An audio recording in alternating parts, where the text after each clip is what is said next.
Hello guys, welcome to fit career. మీరు కనుక Indian air ఫోర్స్లో ఒక మంచి కెరీర్ బిల్డ్ చేసుకోవాలనుకుంటే ఈ అఫ్కాట్ టెస్ట్ మీకు ఖచ్చితంగా యూజ్ అవుతుంది. అండ్ ఈ టెస్ట్తో మీరు ఇండియన్ ఎయిర్ ఫోర్స్లో ఒక సాలిడ్ ఎంట్రీ ఇవ్వచ్చు. అసలు అఫ్కాట్ టెస్ట్ అంటే ఏంటి? ఈ అఫ్కాట్ టెస్ట్ అంటే air force common admission test అనమాట. ఈ టెస్ట్ ద్వారా మీరు 2 బ్రాంచెస్కి ఎలిజిబుల్ అవుతారు. ఒకటేమో ఫ్లయింగ్ బ్రాంచ్, ఇంకోటేమో గ్రౌండ్ డ్యూటీ. ఈ గ్రౌండ్ డ్యూటీలో ఏంటంటే ఒకటి టెక్నికల్ అండ్ ఇంకోటి నాన్ టెక్నికల్ ఉన్నాయి. అండ్ ఇదొక టైప్ అయితే మీకు ఎన్సీసీ స్పెషల్ ఎంట్రీ అని ఇంకో టైప్ ఉంది. అండ్ ఈ టెస్ట్ కి ఆన్లైన్ అప్లికేషన్స్ 17 నవంబర్ నుంచి స్టార్ట్ అయినాయి. అండ్ దీనికి అప్లై చేయడానికి last date November 14, 2025. Exam date వచ్చేసి మీకు 31 జనవరి 2026 ఉంటుంది. ఎంట్రీస్ గురించి వస్తే మీకు 2 టైప్స్ ఆఫ్ ఎంట్రీస్ ఉన్నాయి. ఒకటి అఫ్కాట్ ఎంట్రీ, ఒకటి టెస్ట్ ద్వారా, ఇంకోటి ఎన్సీసీ స్పెషల్ ఎంట్రీ. ఈ అఫ్కాట్ టెస్ట్ రాస్తే మీకు flying, ground duty technical and ground duty non technical ఉంటుంది. ఇందులో మొత్తం 340 వేకెన్సీస్ ఉన్నాయి. ఈ 340 వేకెన్సీస్ లో 38 వేకెన్సీస్ ఏమో ఫ్లయింగ్ కి అండ్ 302 వేకెన్సీస్ ఏమో నాన్ ఫ్లయింగ్ కి. ఒకవేళ మీరు కనుక ఎన్సీసీ స్పెషల్ ఎంట్రీ నుండి వస్తే మీకు డైరెక్ట్ గా ఫ్లయింగ్ బ్రాంచ్ లో ఎంట్రీ ఉంటుంది అనమాట. సో మీకు ప్లేన్ హ్యాండిల్ చేయడానికి పర్మిషన్ ఉంటుంది. నెక్స్ట్ పర్మనెంట్ కమిషన్ వాళ్ళకి సిడిఎస్సి వేకెన్సీస్ నుండి 10% సీట్స్ ఉంటాయి. అండ్ ఎస్ఎస్సి వాళ్ళకి అఫ్కాట్ ఎగ్జామ్స్ నుండి 10% సీట్స్ ఉంటాయి అనమాట.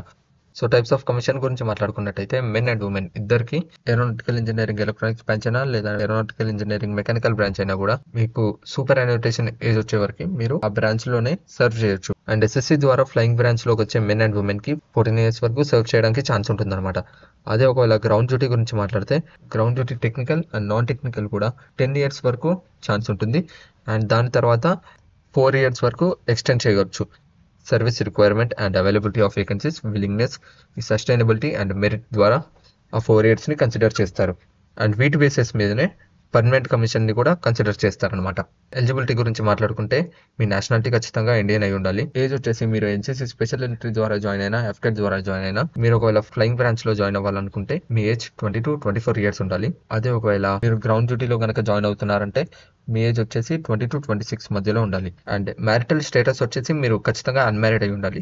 అండ్ ట్రైనింగ్ అప్పుడు కూడా మీరు మ్యారేజ్ చేసుకోవడానికి పర్మిషన్ ఉండదు. ఒకవేళ మీరు అలా కాదని మ్యారేజ్ ఒకవేళ చేసుకున్నారంటే ట్రైనింగ్ నుంచి డిశ్చార్జ్ చేసేస్తారు. అండ్ మీకు రావాల్సిన రిఫండ్ కూడా గవర్నమెంట్ ద్వారా అలాట్ అవుతాయి అన్నమాట. నెక్స్ట్ ఎడ్యుకేషన్ క్వాలిఫికేషన్స్ గురించి చూసుకున్నట్టయితే మీరు ఒకవేళ ఫ్లయింగ్ బ్రాంచ్ లో జాయిన్ అవ్వాలనుకుంటే మీకు ఇంటర్లో 50% మార్క్స్ ఉండాలి మ్యాథ్స్ అండ్ ఫిజిక్స్ లో. అది మీరు ఒకవేళ graduation degree or BE or BTech చేశారంటే మీకు అట్లీస్ట్ 60% మార్క్స్ ఉండాలి. అదే ఒకవేళ మీరు ఏరోనాటికల్ సొసైటీ ఆఫ్ ఇండియా లేదంటే associate membership of institution of engineers లో section A, section B examinations కనుక రాసుంటే అందులో కూడా మీకు 60% మార్క్స్ వచ్చి ఉండాలి. అండ్ ఇందాక నేను చెప్పినట్టు అఫ్కాట్ ఎగ్జామ్ వచ్చేసి మీకు 31 జనవరి 2026 రోజు కండక్ట్ చేస్తారు. అండ్ మీకు రిపోర్టింగ్ టైం వచ్చేసి 8 o'clock మార్నింగ్ అనమాట. అండ్ 9:30 కల్లా మీకు గేట్ క్లోజ్ చేసేస్తారు. సో ఎందుకన్నా మంచిది ఒక గంట ముందు ఉంటేనే బెటర్. అండ్ నెక్స్ట్ 8 నుండి 9:45 వరకు మీకు వెరిఫికేషన్ ఆఫ్ డాక్యుమెంట్స్ అన్నీ జరుగుతాయి అనమాట.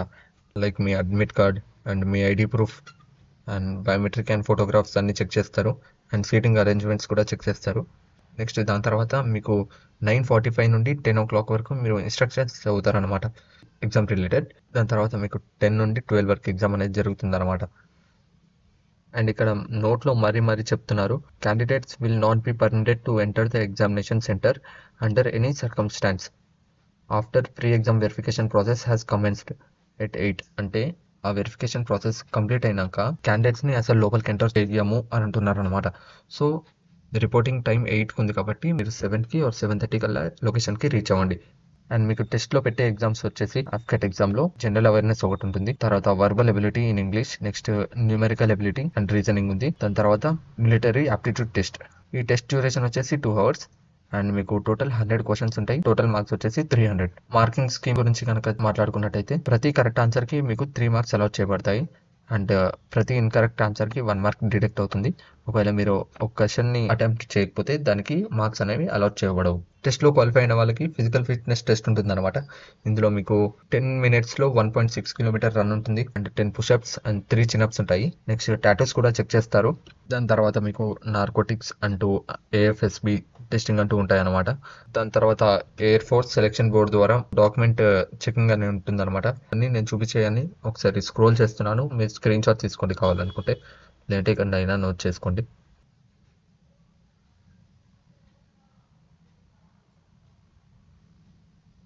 ఎట్ లాస్ట్ మెరిట్ లిస్ట్ అనేది రిలీజ్ అవుతుంది. అండ్ సెలెక్ట్ అయిన వాళ్ళకి ట్రైనింగ్ ఉంటుంది. అండ్ ఈ ట్రైనింగ్ మీకు ఫస్ట్ వీక్ ఆఫ్ జనవరి 2027 నుంచి స్టార్ట్ అవుతుంది. అండ్ ఒకవేళ మీరు flying or ground duty technical branches కోసం అయితే మీకు 62 వీక్స్ వరకు ట్రైనింగ్ ఉంటుంది. అదే గ్రౌండ్ డ్యూటీ నాన్ టెక్నికల్ వాళ్ళకైతే 50 weeks of air force training ఉంటుంది. అండ్ ఫిజికల్ కండిషనింగ్ వచ్చేసరికి ఇందులో మీరు 4 కిలోమీటర్స్ రన్ 15 మినిట్స్లో కంప్లీట్ చేయాలి. అండ్ నెక్స్ట్ స్కిప్పింగ్ ఉంటుంది. Next minimum 20 pushups and situps, దాని తర్వాత 8 chinups and 3 to 4 metres of rope climbing, at last swimming. Pay allowances and salary గురించి మాట్లాడుకున్నట్టయితే ఫ్లయింగ్ ఆఫీసర్కి 56,000 నుండి 1,77,500 వరకు పే చేయబడుతుంది. అండ్ ట్రైనింగ్ అప్పుడు కూడా మీకు 56,000 పర్ మంత్ స్టైఫండ్ అయితే ప్రొవైడ్ చేస్తారు. అండ్ వాటితో పాటు ఇక్కడ ఉన్న అలవెన్సెస్ అన్ని అండ్ ఇన్సూరెన్స్ వచ్చేసి 1.25 crores దాకా కవర్ చేస్తుంది. సో వీడియో నచ్చితే వీడియోని లైక్ చేసి ఛానల్ సబ్స్క్రైబ్ చేసుకోండి. అండ్ మీకు ఏ డౌట్స్ ఉన్నా కూడా కింద కమెంట్ సెక్షన్లో అడగండి. I will definitely reply to them. And next మీరు ఏ నోటిఫికేషన్ మీద వీడియో చూడాలనుకుంటున్నారో కింద కమెంట్ చేయండి. Will make a video on that. So signing off. జై హింద్.